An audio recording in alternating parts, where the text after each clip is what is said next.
To me, sustainability means to not hurt our environment and to make sure that it's all good and we're not doing anything to affect it. I think that the world's moving in a direction where climate science, sustainability, they're going to be really key areas for this generation of kids as they grow up. And so I think having that come into education from the ground floor, so to speak, is just wonderful.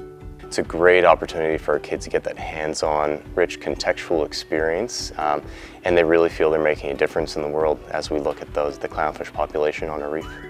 Sustainability is making sure that everyone can live on. We have our head of science, the amazing Mr. Murphy, who you'll hear from in a minute. He sits at the table with all our curriculum planning and those teachers to actually help co-design those engaging STEM opportunities for our kids. And I think that goes a long way, knowing we have that expert resource in our school that teachers can go and access.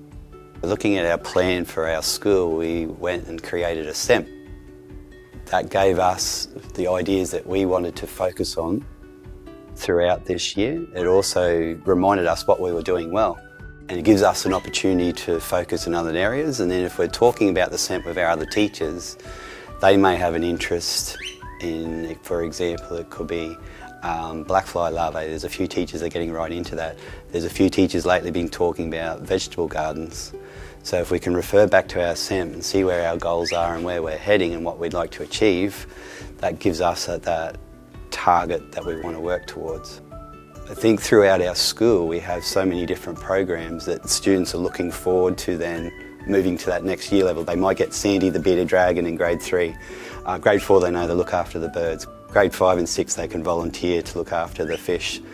So I think that key with that learning too is that hands-on real life. So that's always a big motto for me, I think, is trying to make it as real as possible, and then it sinks in and engages the students more. Most of all, what it does is it brings that idea that science and sustainability are things that should be talked about, that they're interesting, that they're important, and it gives kids the tools to really have some of those conversations. I think too we've got a lot of passionate teachers that are engaging our students, especially with some of our programs called Walker Learning.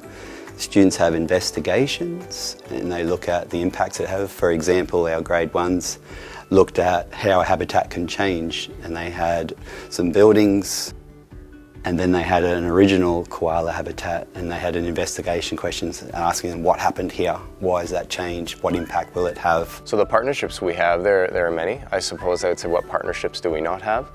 It does include the Council, James Cook University, Australian Institute of Marine Science. You've got Flinders University as well. So a lot of partners, and our programs really wouldn't be what they are without their support. There's plenty of opportunity for the community to be involved. Several of the parents in the school have connections to universities and other sort of scientific organisations, and they'll come in and speak to the kids and bring that knowledge into the school. And then there's sort of the broader involvement with the PNC, which supports the school, and that's sort of an indirect involvement, but it's really important.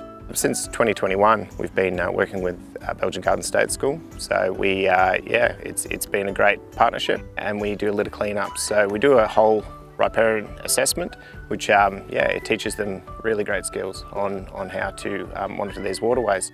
Through our Adopt a Creek program, the kids are learning, lifelong skills in caring about waterways, protecting them, and really just being custodians of their local area and building stewardship and citizen science programs for those kids. Sustainability is never as hard or as easy as you might think. You've just got to do little things to help big things take a part in the world. It's just little things like encouraging people to pick rubbish up after they've eaten, or just simply putting stuff in the right bin, or making sure that they aren't encouraging or watching things that are bad instead of doing nothing. The advice I give schools who are maybe beginning their sustainability journey would be around know your context, engage your community, find out what they want to do to support the environment, and it can be small things. You don't need to jump into fish breeding like we did straight up. It could be just as simple as starting a compost program or a recycling program. There's lots of things. Be brave, find something that works for you in your school community, because the kids love knowing they can make a difference. And when you get your community kids on board with the learning and they feel that it is something that they have an active hand in supporting our environment, then that's the hook. And I think it really provides kids with a love of our environment and our world. Yeah, my kids love going to the beach. They love getting outdoors, yeah, because they're engaged in that stuff within the school. So I think the important thing is that students see real people doing real jobs, and that's something they can aspire to. They might see, oh, that's a cool job, and they're having fun doing it. Maybe that's something I can do as well.